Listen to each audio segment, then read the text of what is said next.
Good afternoon, everyone. My name is Fahad Ilian. I am the president of the Graduate Student Association at the University of Alberta. I'm joined today with Vice Provost and the Dean of the Faculty of Graduate Studies and Research, Dr. Brooke Millen, as well as the Graduate Student Association Vice President Academic, Dylan Ashley. I'll pass it for Dylan to address one of the main topics that we would like to address in this meeting. So we've had a lot of students to us write that they've had big concerns with some decisions made by university regarding changing the winter 2020 grading regulations, specifically changing from a letter-based system to a credit received or no credit system. So one of the biggest points on this that students are confused about is, why was this system chosen over all the possible alternative systems that could be put in place? That's a great question, and one that has been very, very carefully considered across multiple scales at the University of Alberta. I am a member of the Public Health Response Team subcommittee on academic impacts, and so worked with my colleagues to consider both the implications of this for undergraduate students and also graduate students. And as we were working through this proposed idea, it became clear to us that in terms of finding the most equitable pathway forward for all of our students on campus, that the credit, no credit system really was the way to be able to provide that across the board equity for all of our students, recognizing the fact that as soon as COVID-19 affected us as a community, that every student that was in a course, that course was compromised. And so the variability that may have resulted using the standard letter grade system really stood to impact students who might not have been able to complete the term the way that they would otherwise have done. Perhaps they don't have access to computing infrastructure at home and internet support to be able to meet those final requirements and assessments. This is also a way in order to ensure that we have across the board standards for maintaining academic integrity, because trying to determine how it was that we were going to sit 89,000 scheduled exams for the final exam period was overwhelming. We do have finite resources available to us, both in terms of computing infrastructure, but also resources in terms of people. And so the credit, no credit alternative grading scheme ensures that we have equity for all of our students, that we're maintaining our academic standards, academic integrity, and provides a standardized way to move forward as we consider every student record that has winter 2020 grades included on it. One other question that a lot of our students have brought to us regarding this metric is, how is the university going to try to mitigate the potential impact that this revised grading system might have on students' applications for admission, transfer, or scholarships going forward? It's important to understand that there's an inherent level of subjectivity in assessing a letter grade from a course that was not completed in the way that it was originally intended to be. In those instances, it's going to be very difficult in order to figure out a standardized approach when looking at those letter grades. Understanding again that every course that a student was in was compromised as soon as COVID-19 ended face-to-face in-person instruction. So at the University of Alberta, we are talking amongst ourselves and also with our peer institutions in order to find a way forward that no matter the circumstance, the students are not going to be penalized for having credit, no credit for their winter 2020 courses. These grades will not be factored into GPA calculations for awards because there really is no way to do it. The thing that's important to remember is that the students have completed the course as demonstrated through the awarding of credit, so they have earned their credits for those courses taken. And in having credit awarded to them, have demonstrated a mastery of the content of those courses. So they will deem to have satisfactorily passed the requirements, the evaluative components of those courses, meaning that they will have met prerequisites if those courses are prereqs for subsequent courses or other levels within the program, that those students, they will move forward. They will not be held back. It's important as well in order to come up with a standardized approach for how we're going to deal with transfer credits from our peer institutions who have not adopted the same system. And we are definitely proactively taking measures in order to figure out institutionally how we're going to be able to do that so that we have consistency in terms of how we're looking at student records. In no way are students going to be disadvantaged because of the adoption of the credit, no credit system. Everyone is acutely aware of the difficulties that we as a community have faced. We're treating students with compassion and understanding. We're taking every measure that we possibly can to ensure that there is equity across the board so that students can remain competitive as they would have had the situation not arisen.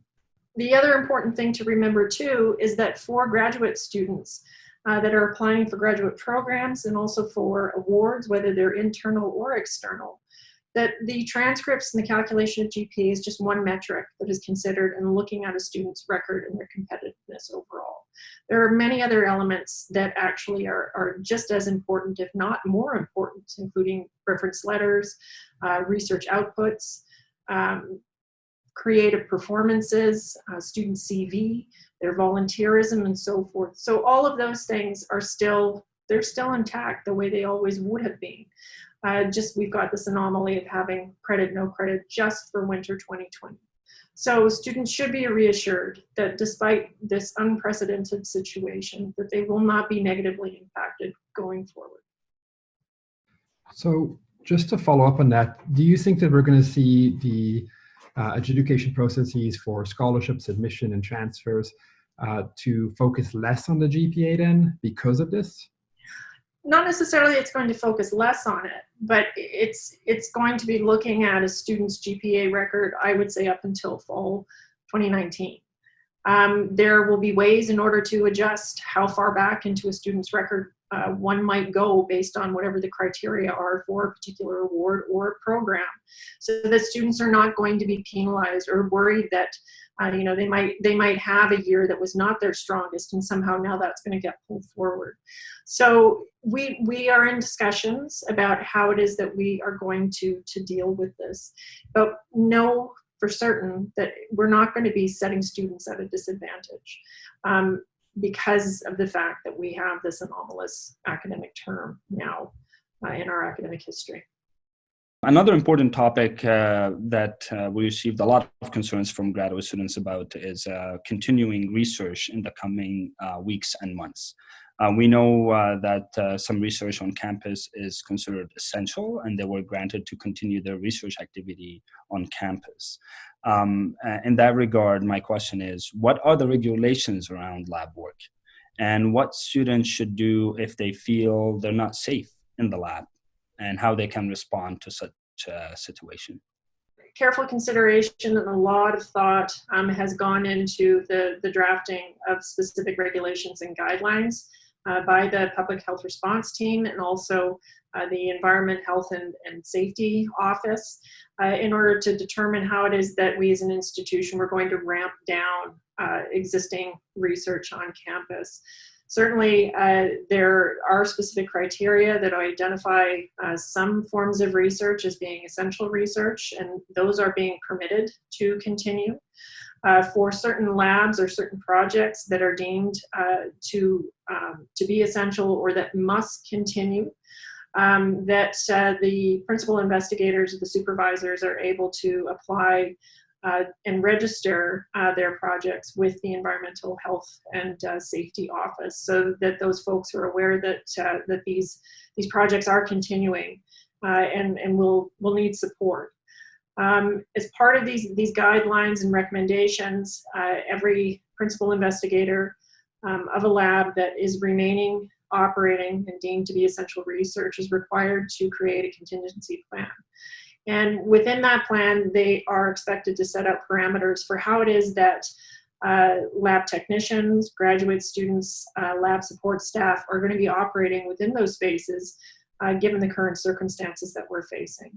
So there is an expectation that those plans are going to incorporate the precautionary measures that we're all adhering to as a community right now. So maintaining social distancing, good hand hygiene, covering your cough, and so forth, so that those things are clearly laid out in order to make sure that every person that's working in the lab feels as though their research and learning environment is safe. In those instances, if students, graduate students, have concerns that those precautionary measures either are not in place or they're not being adhered to, they're directed to have a discussion with the principal investigator or their supervisor to let them know that they are concerned and that they don't feel safe, given that these measures might not be adhered to by everyone that is working in the same lab environment. If they do bring those concerns forward to the principal investigator and supervisor, and they still go unaddressed, those graduate students are advised to contact the Environmental Health and Safety Office in order to let them know, because they have the resources available in order to ensure that there is compliance for that ongoing research on campus. Everybody is entitled to feel safe and respected within their work, learning, and research environments. So I would encourage those students who are concerned, if they have concerns, that they let them be known. So for research that can't be interrupted, so things that involve sort of long-term analysis of bacterial colonies or research involving looking at the behavior of animals over an extended period of time, will that research be allowed to continue? It's my understanding that those would be the kinds of projects that would be deemed to be essential, and that the supervisors and principal investigators that would oversee the labs where that research is being conducted, that they would be able to apply for an exemption and be registered with the Environmental Health and Safety Office. So in those instances, yes, the university is taking every step it can to ensure that someone's life work is not going to be ruined because of a power failure or something goes awry because of these unprecedented circumstances. However, it is noted that if some of these projects are imminently ready to be finished, that they should be finished, they should be wrapped up, and that research within those labs is meant to be ramped down. So it's my understanding as well within the guidelines and regulations that no new experiments are supposed to be started at this time, just understanding that we could be in a prolonged period where we are not at normal operational levels at the University of Alberta. Can you please clarify how should students adapt the research programs and prepare for the next steps? Yeah, a great question. Obviously, there's an awful lot of uncertainty. Our day-to-day routines have been completely turned upside down. But every effort should still be maintained in order to try to create a new schedule, to identify new things that one can work on, understanding that we're now working remotely.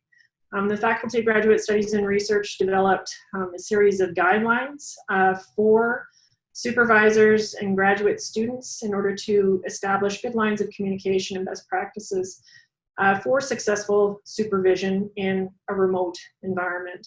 So for those students who haven't seen those guidelines yet, you will be able to locate them in the communications that we have been sending out from the Grad Dean email account.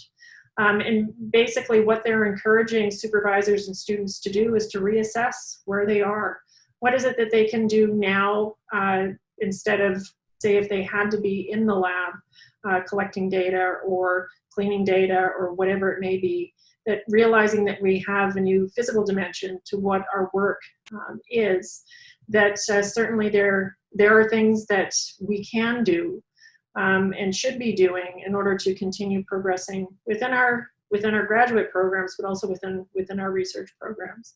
So the key to these conversations is making sure that the lines of communication are clear, setting reasonable, doable expectations about deliverables now that we're in this new environment. And also to be respectful of the fact that both graduate students and their supervisors are dealing with a lot of other extraneous demands on their time. Certainly, many of them have kids at home now that require homeschooling or childcare full time. They might have family members that also require their time and attention and concern. And certainly for graduate students, they might have demands related to work that is essential for them in terms of their economic viability. So the more understanding and compassion that we can extend to one another in order to be able to ensure that we're okay, but that we're still doing what we can in order to advance our academic goals, the better. So having those strong lines of communication clearly delineated will go a long way in order to being able to support graduate students and their supervisors in seeing the important research mandate that we have at the University of Alberta continue. Finally, what would you like to say to the graduate students who are conducting qualitative research or research with human and or animal subjects do to ensure compliance? For any research that the data collection component is governed by a research ethics protocol, whether dealing with human or animal subjects, it's extremely important for graduate students to check in with the Research Ethics Office to determine if their protocols require an amendment in order for them to continue to collect data while working in this new remote environment. So say, for example, if someone was doing group interviews, it might have been in person, face-to-face. If they can transition to doing those interviews online, it's going to introduce a different dimension into the way that they're collecting their data, which again, they should run by the Research Ethics Office to make sure if they need an amendment, that they have an amendment in place. It's very, very important to realize that if your ethics protocol does not cover a new way of collecting data in this remote environment, that it's highly unlikely, if not full stop, you will not be able to use that data in your research. So it's extremely important to check in to make sure that if you need an amendment, that you apply for it and are granted it so that you can continue to move forward in your data collection for your research projects. For example, I'm a PhD candidate in the Department of Medical Genetics, and my research heavily based on wet lab experiments. But my supervisor and I had to have multiple meetings to put a plan to move forward with my research. I know I have some data that need to be processed and analyzed. We decided to do more of the writing piece of my thesis now at the moment to avoid going to the lab. So there's always that options. Maintaining conversations and dialogue with your supervisor is very critical moving forward. Another major concern to our members moving forward, how they would be impacted financially because of COVID-19. And in that regard, I have a couple of questions that I would like you to clarify for our members. First, what will happen to TA-ships, RA-ships, and stipends this term? For existing appointments that are set to continue, the GSA collective agreement provides a provision that those are to be honored. So say, for example, if a student has a GRA position or graph that runs from September 2019 until August 2020, the expectation is that support will continue uninterrupted.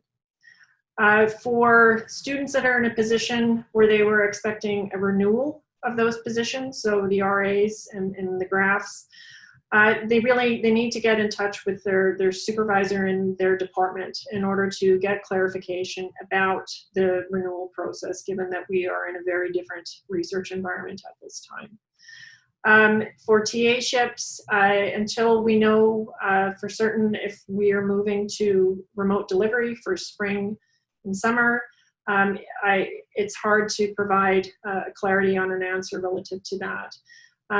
It would be my expectation that if we are moving to remote delivery, that many of those courses that would have required the support of our graduate student TAs would continue to require that support, whether it was in a marking component, running tutorials or labs. It would just be in a different format. But again, it's essential for graduate students to touch base with their department grad chairs and administrators so that they can find out whether those positions are going to be posted and when they will be if we move to remote delivery for spring and summer. And my second question is, if students are facing financial struggles because of COVID-19 and all these rapidly changes happening around us, what options are available for them? Can they have a leave of absence? Can they switch to a part-time? Well, what are actually the options available for them to cope with this financial struggle? Well, first and foremost, the University of Alberta has emergency funding supports in place already that students can access very quickly in order to mitigate immediate short-term difficulties with loss of income. So the registrar's office has a webpage that lists the various sources of funding, how to apply for them, the criteria to be eligible for them. And they also provide a link to the Graduate Students Association Emergency Bursaries Fund as well. So I would encourage those students who are in immediate need to access those sources of information in order to be able to apply for those immediate emergency funding measures. In terms of administrative options that we have available to us that can help students in these situations, there are a couple. So first, I will note, and this was communicated out on, I believe, March 20th, possibly sooner, that for graduate students who are waiting to complete their final oral exams for their master's and their PhD studies, so their last final program requirement, so long as they're not, well, let me back up.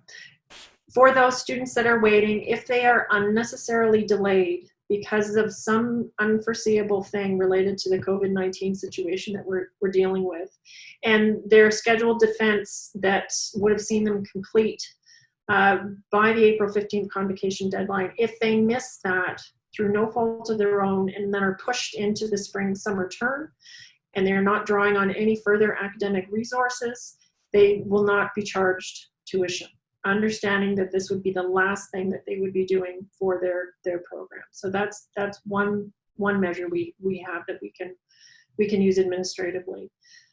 For students who find themselves in the unfortunate position of being stalled in their program, where they can't do, as you just described, Fahed, they can work with their supervisor in order to reorganize how it is that they're going to work or the things that they're going to work on. If they truly find themselves utterly stalled, they would be eligible to apply for a leave of absence if they so chose to do so.